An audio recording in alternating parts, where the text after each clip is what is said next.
En face du rocher du Diamant, voilà la plage où Laurent Valère aime se retrouver pour travailler. Ni démarche préconçue, ni chapelle artistique, Laurent, c'est avant tout un fourmillement d'idées, à l'image de ses tableaux. Des objets sans rapport apparent les uns avec les autres, mais au final de véritables scènes de vie.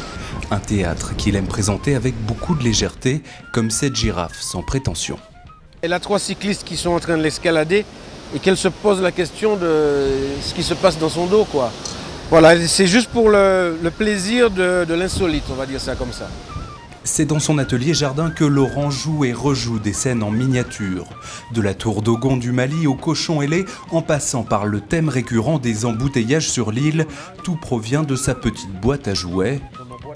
Une patte qui va de tableaux monochromes à la construction de monuments. À l'heure actuelle, il cherche des idées pour un projet en hommage à Aimé Césaire et à Pablo Neruda pour la ville de Fort-de-France, toujours au stade d'ébauche. L'idée, c'est de proposer un concept de porte avec un fonctionnement au choix. Soit ça fonctionne comme ça, soit ça fonctionne un peu en quinconce comme ça. La petite pièce qui est la marque, la taille humaine, la proportion, ça doit faire 8-10 mètres de haut. Des monuments, Laurent n'en est pas à son premier sur l'île. En 98, il érige ses statues d'esclaves en forme de triangle dans la baie de Anse-Cafard, un monument pour commémorer le 150e anniversaire de l'abolition de l'esclavage et un symbole fort pour que les atrocités de l'histoire ne se reproduisent plus. En 2 mots, c'est en 1830, il y a un navire de traite clandestine d'esclaves qui échoue ici, dans cette mer un peu formée.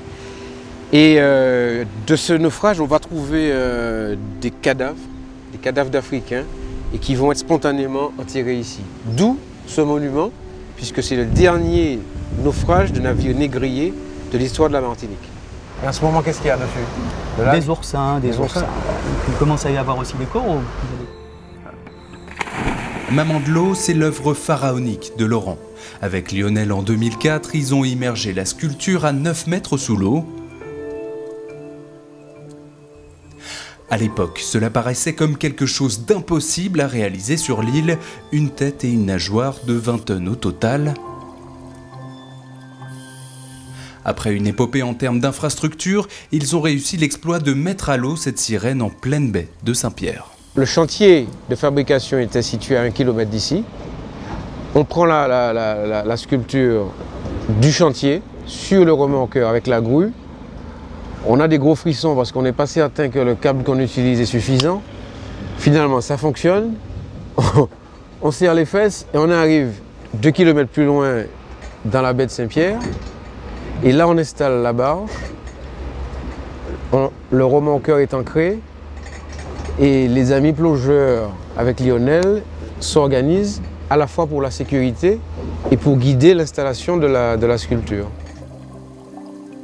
Maman de l'eau, c'est un peu sa muse, mais aussi un hommage rendu à la mer. Une protection pour l'ancienne capitale de la Martinique détruite par l'éruption de la montagne Pelée en 1902, mais avant tout, une statue représentative des mythes si populaires dans toutes les Antilles. Il faut partir du comportement de l'homme face à la mer. Dans toutes les régions du monde, sous quelque latitude que ce soit, et dans toute l'histoire de l'homme, chaque fois que l'homme a été proche de la mer ou d'une étendue d'eau, il y a des mythes qui ont été créés. La même maman de l'eau, on la retrouve au Brésil avec Yemaya, on la trouve à Cuba avec des divinités du même type, on la trouve au Nigeria, on la trouve, elle s'appelle parfois Mami Wata. Des boucles d'oreilles, un peigne sur la tête et une longue chevelure d'algues, la sirène de Martinique ne ressemble à aucune autre dans la région. Une beauté jamais semblable qui change avec la lumière, l'érosion et la faune qui s'y installent.